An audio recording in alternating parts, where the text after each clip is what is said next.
Hey guys, welcome back to the channel. This is Hallie with Keep It Dirty Off-Road. Today, you guys are going to help me decide the next major upgrade for the truck. Now, before we get started, please go ahead and subscribe. Please hit the bell to be notified of the videos as we release them and help us support the channel. We also set up a Teesprings page, so if you haven't checked that out, go check it out. We have a couple decals and stuff like that there that you guys can purchase and help support the channel. Now, if you guys saw the last video, we went over the reliability of the Raptor.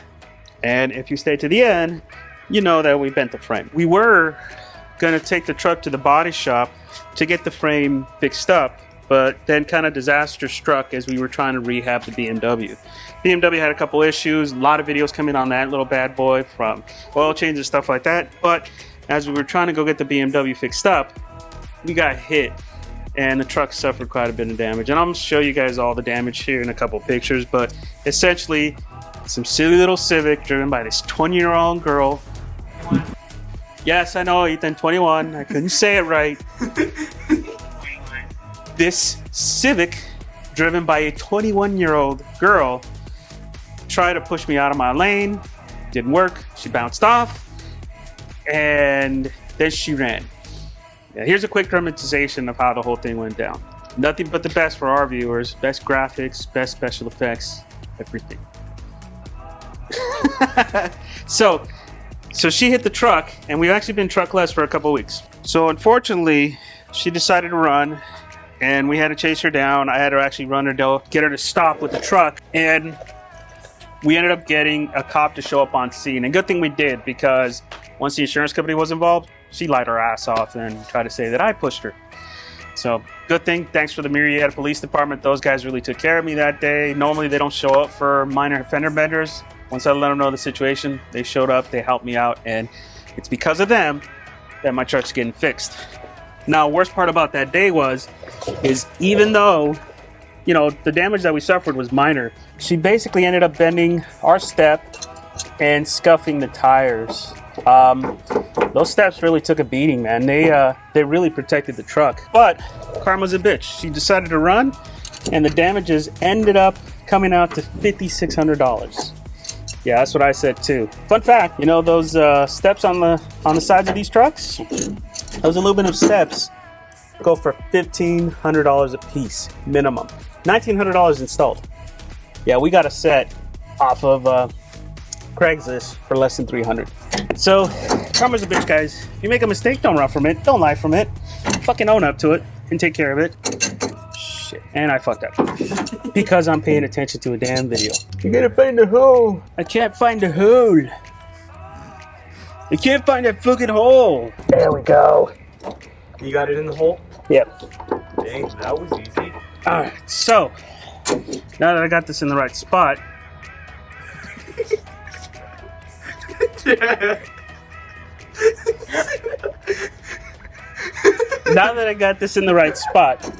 let's go over the whole point of this video. So, all this extra damage has got me thinking about upgrading the truck and upgrading the back end to basically protect it a little bit more. So in this video, we're going to go over a couple options, and you guys are going to help me decide on what to do. And I have a pretty good idea what I want to do, but I definitely will have to get everybody's feedback on what you guys recommend. And this kind of ends up being high dollar upgrades for the Raptor too. So if you're interested in upgrading the suspension of your Raptor, you have a shit ton of money, this video will help you decide. All right, the first option that we're considering is probably the most common upgrade you'll see on a Raptor, and that's the 3.0 factory upgrade, the remote reservoir shocks. Now there's a couple of options out there, from Fox's 3.0s, which, you know, have that really cool orange color, or the other option is King's 3.0s. Now there's a lot of debate on this, which one's better, King's or Fox. Honestly, I personally think they're basically the same. They're basically the same. I mean, yes, some may have some good things, some don't. Like the Fox shops have the recirculation feature, which is kind of cool. The Kings don't, but the King's design's a little bit simpler. Honestly, when it comes to the two shocks, what matters is the tune. It's not so much how the shocks come, because factory, the way they come from the factory, they're just too stiff and they're not right. You really need to spend the time tuning your shocks. Now, that option is about $6,000, actually more than that. It's about $3,400 an axle, so it ends up being close to $7,000 total for the shocks without installation. So the cost is high. Good thing about this kit is if you decide to do more upgrades down the road, at least the front coilovers can be reused. Most of your, what they would call long travel upgrades, reuse the front coilovers. Back ones can't be reused.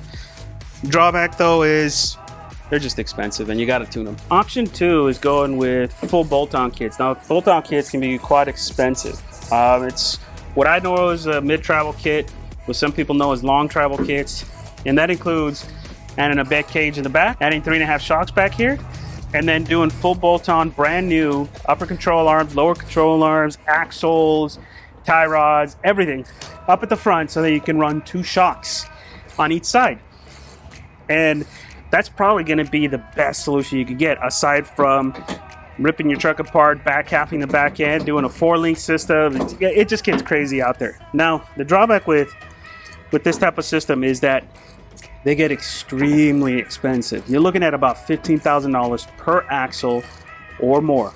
You could probably get away with doing the back end for about 15 grand, but that front end starts at about 15 grand without installation. You're looking closer to 20 to 25 grand just to get that front end done. Very cost prohibitive. I mean, so expensive that you got to give up your firstborn. Good thing I'm your second. Christian, you gonna be going to work at RPG to work off Daddy's debt? No, Why not? work off your own debt. But I got to give up my firstborn for suspension parts. Why me? Because you're the firstborn. Suck it! No. Now you guys know me, and I'm cheap. I can't find myself to pay full price for anything. So, one of the options we were considering is doing kind of a mix of both. Doing a cage in the back, and then doing coilovers up front, but only upgrading the upper control arms and the tie rods. So kind of like the best of both worlds. Now, before you guys get too crazy about it, yes, I know upgrading the back end that much without doing something up front is going to cause problems. So that's why we're going to do the shock upgrade up front too if we go this route.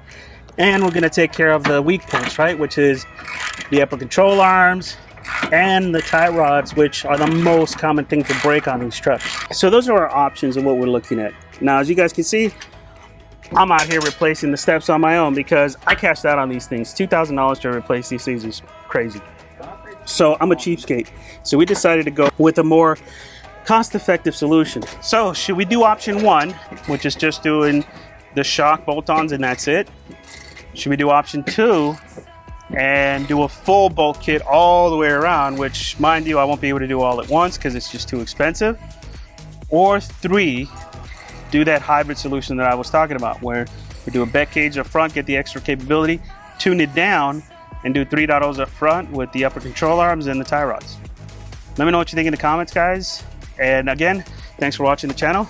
Don't forget to subscribe, and we'll see you guys on the next one. Grab a wrench and help.